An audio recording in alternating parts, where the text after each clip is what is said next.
What do you think I did? I didn't go in there!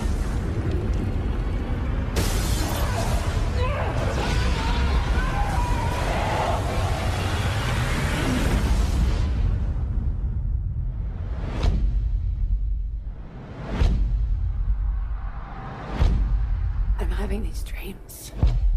And there's this man. And he's burned.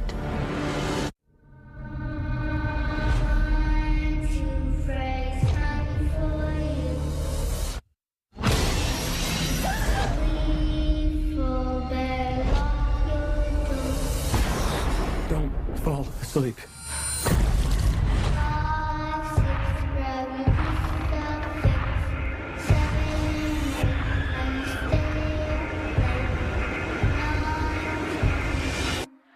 Never sleep again.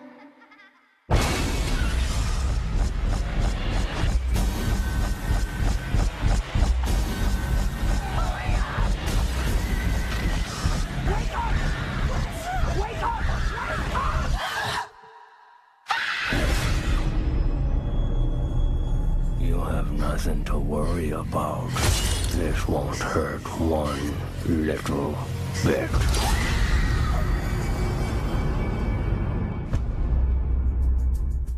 Choros, gritos e pânico durante a noite. Você sabia que pelo menos 5% das crianças sofrem com o terror noturno? Longe de ser provocado pelos vilões dos filmes de terror como Fred Krueger, que mostramos há pouco, ou um bicho-papão que ronda o imaginário infantil, qual será a causa destas noites mal dormidas? O que os pais podem fazer a respeito? O programa Ódiva de hoje recebe a psicóloga Cristiane Marchiori para falar aí sobre o assunto. Fique ligado, o programa Ódiva está começando.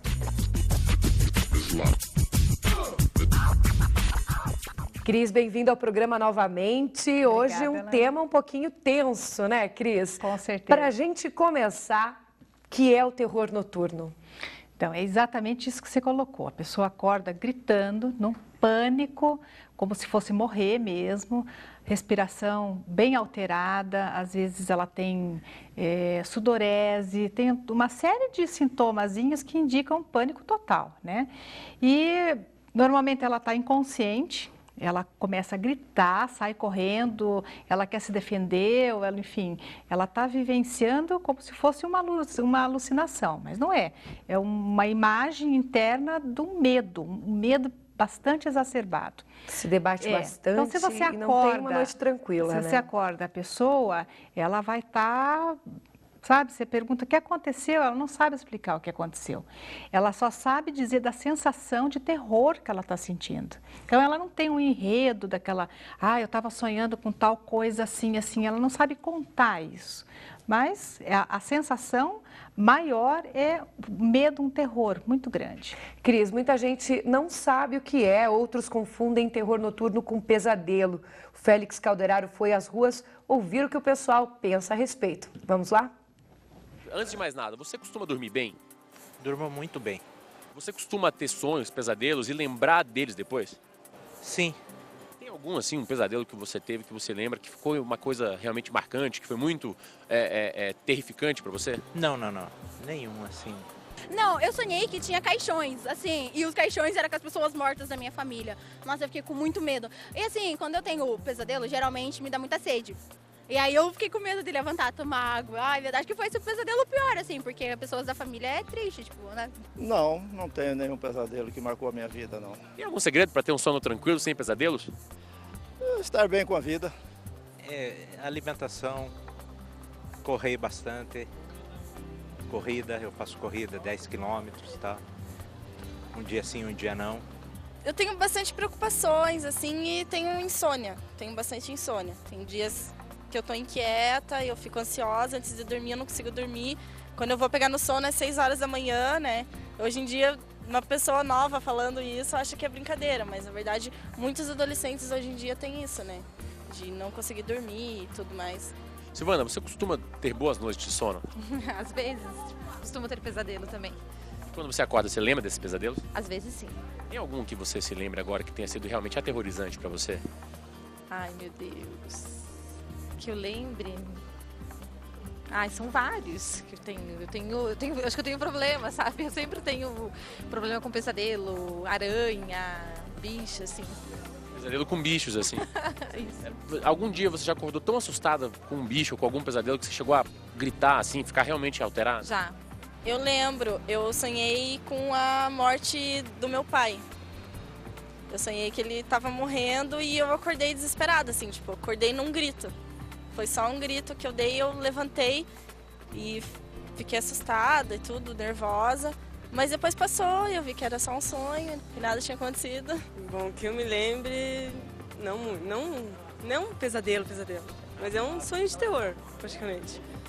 Como foi, assim, que você lembra? Ah, tipo, eu sonhei que minha mãe tava morrendo. Daí eu acordei na hora, assim. Já aconteceu com você algum dia de você acordar no meio da noite tão assustado com alguma coisa que gritou de repente ou teve uma reação assim?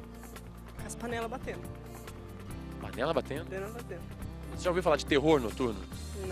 Não. Conhece alguém que tem também? Não? Não conheço. Já ouvi falar. Conhece alguém que tem? Não conheço, sim. Pessoas assim que tenha, não conheço. Mas o termo você já ouviu falar, da pessoa acordar à noite gritando? Gritando, chorando, já ouvi. Às vezes eu fico com medo de dormir e ter aquele pesadelo de novo, aquele susto, mas acaba passando. Cris, bem fácil de confundir, né? Mas pesadelo não rola todas as noites, né? Claro que não. E você viu a diferença? Pesadelo, a pessoa conta a história. Olha, minha mãe estava morrendo, meu pai, enfim. Ela tem um enredo dessa história. Então, esse é o pesadelo. O terror noturno, a pessoa não sabe dizer com o que ela estava sonhando, né?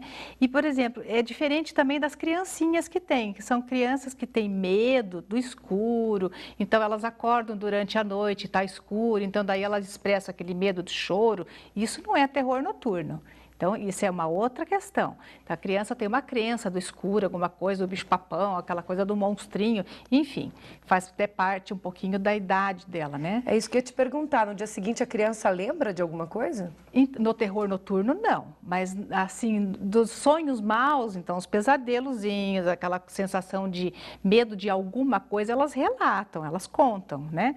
Agora, no terror noturno, não, isso daí tanto na adolescência quanto na fase adulta. As crianças apresentam um quadro bem mais do que 5%, elas têm de 10% a 15% mais ou menos, os adolescentes de 5% a 10% e adulto de 1% a 5%. Esse é já é bem menos... É menos comum acontecer com adultos, né? Isso. Agora, minha mãe costumava dizer que comeu demais, vai ter pesadelo, né? Antes de dormir, daí complica. A causa não é bem definida, Lana. Não tem assim, olha, justifica-se o terror noturno por tal questão. Ou pesadelo. Mas assim, é um facilitador a ansiedade, o estresse que a pessoa esteja passando, ou um conflito familiar, né? E ouve-se dizer também que ela também tem uma parte da hereditariedade. Então, quando se tem na família o terror noturno, já algumas histórias da família anterior, intergeracional, já se conhece também de algumas pessoas que já tiveram dentro da família, né? Como o sonambulismo. Tem relação com alguma situação em especial? Porque são crianças bem pequenas e também os adultos, eles têm alguma situação específica no dia que isso vai acontecer ou não tem nada? Olha, observa-se assim que a pessoa já tem um sono agitado, né? Provavelmente quando há um dia mais agitado, ela está mais propícia a ter isso daí. Então, às vezes as crises podem se apresentar uma vez no mês, uma vez por semana, ou às vezes 2 ou 3 na semana, quando a crise já é bastante intensa, mas não é uma crise diária. Se fica mais num processo onde a pessoa tem uma situação de conflito maior, ela não está sabendo lidar com isso, então aí essas manifestações ocorrem com mais frequência. Agora, quando a criança é bem pequena, fica difícil identificar. Daqui a pouquinho você vai conhecer a Roberta. A filhinha dela passou por isso durante 2 anos, até encontrar uma solução numa terapia ainda pouco conhecida. A gente volta já já.